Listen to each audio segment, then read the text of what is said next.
Good afternoon, everybody. I know it's been a few days since I've um, uploaded a video on YouTube for the daily readings through Narcotics Anonymous. The reason being, I don't usually talk about this, let alone my sponsor, my wife, or I'm pretty close-knit, I think is the word, about what's going on. I had a relapse last Wednesday. Um, I had close to 7 months, but I had not been going to meetings regularly for a long time. And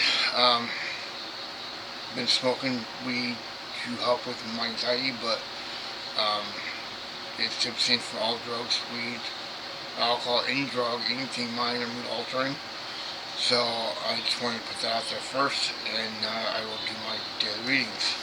Okay, it's from just for today, June 10th. One second. Changing motives. When we finally get our own selfish motives out of the way, we begin to find a peace that we never imagined possible. Basic text, page 45.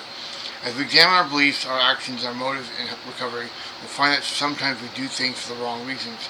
In our early recovery, many have spent a great deal of money and time on people, one only for them to like us. Later on, we may find that we will still spend money on people, but our motives have changed. We do it because we like them. Or perhaps we used to get romantically involved because we felt hollow inside and were seeking fulfillment through another person.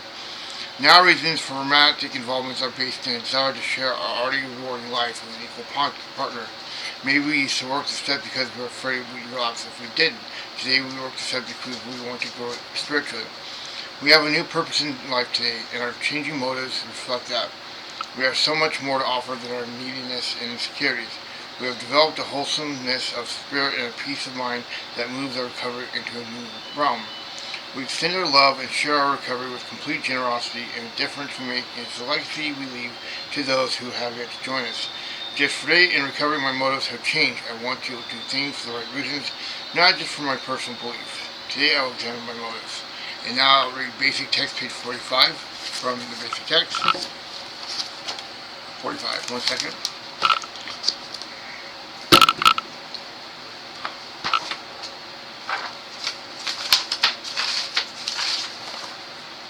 The purpose of the 11th step is to increase our awareness of the power and improve our ability to use it as a source of strength in our new lives.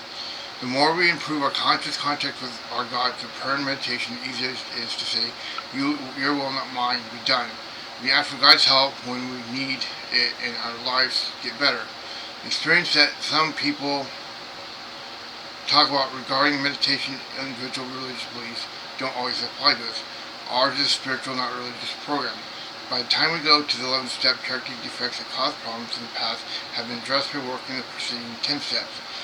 The image of the kind of person that we would like to be is a fleeting glimpse of God's will for us. Often our outlooks is so limited that we can only see our immediate wants and needs. It's easy to slip back into our old ways. To ensure our continued growth and recovery, we have to learn to maintain our lives on a spiritually sound basis. God will not force His goodness on us, but we will receive it if we ask. We usually feel something is different in the moment, but don't see the change in our life till later. When we finally get our own selfish motives out of the way, we begin to find a peace that we never imagined possible. Enforced morality lacks the power that comes to us when we choose to live a spiritual life. Most of us pray when we're hurting. We learn that if we pray regularly, we won't be hurting as often or as intensely. Outside of Narcotics Anonymous, there are many number of different groups practicing meditation. Nearly all these groups are connected to a particular religion or philosophy. Endorsement of any of these methods would be a violation of our traditions and a restriction on the individual's right to have a God of this understanding. Meditation allows us to develop spirituality in our own way. Some of the things that didn't work for us in the past might work just for today.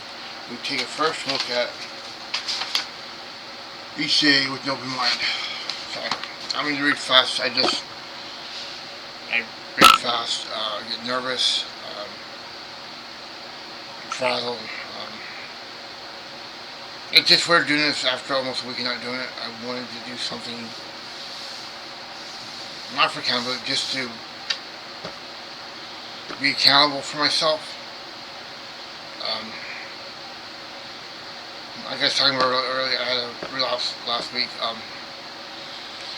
thing is, I didn't bother to wake up my wife, even though she asked me before to wake up if I'm feeling that way. I had thought of using, didn't pick up the phone calling with the fellowship. And the very rare couple times that I have in the past called someone in regards to getting ready to relapse, it's too late. I still talk and still relapse. I don't think about the consequences before, and I don't even really think about the consequences afterwards until my wife tells me I have to leave. Thank God she didn't.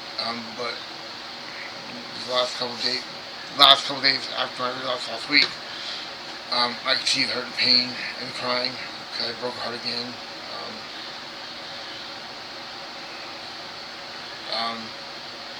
There's certain things in the past I've done to get my free high.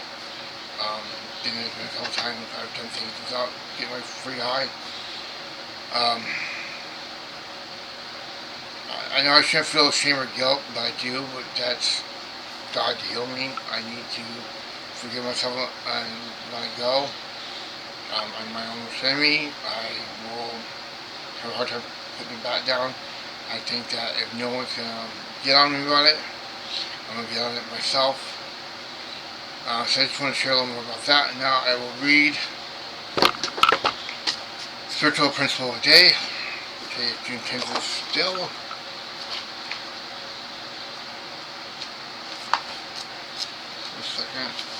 June 10th, we show respect rather than seek it. Practice this principle doesn't necessarily mean that others respect us. It means we offer others the respect we wish for ourselves, and that we respect ourselves enough to walk in dignity and quiet strength. Guiding principles, Tradition 11, Spiritual Principles. Tradition 11, which seems to be about public relations but can be applied to other aspects of recovery, reminds us that the message of any is that what most important, not the messenger. Respect and enmity are the keys to deciphering the difference between attraction and promotion. An opportunity to share any message of hope outside the rooms of Narcotics Anonymous is a privilege for any member and a responsibility not to be taken lightly.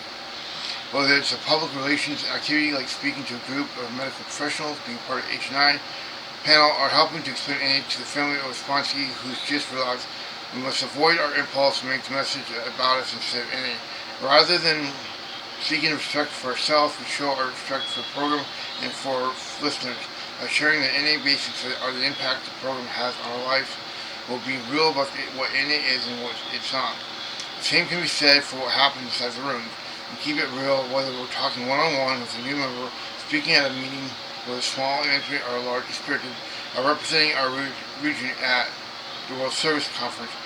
These are moments when our recovery is best served by the clarity of our message and the integrity of our role, not by seeking recovery. Not by seeking attention or validation. There's no need to make any claims about our lives and recovery. And look, if we're sharing at a huge convention, we'll get attention and gratitude. We will get attention and very likely validation. Sorry about that.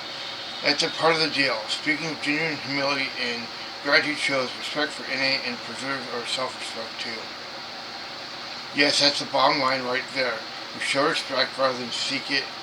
With that as our goal, we can walk with dignity, keeping our self-promotion in check and heading with attraction and chance to our self-respect. Whether it's public relations, it's addict relations, or my relations with myself. Today I will strive to show respect rather than seek it. I hope you got something out of it. I definitely did by being able to share in regards to my relapse, which, like I said, I have a time tell my sponsor for days. I obviously know if you can see it, you've seen it over time.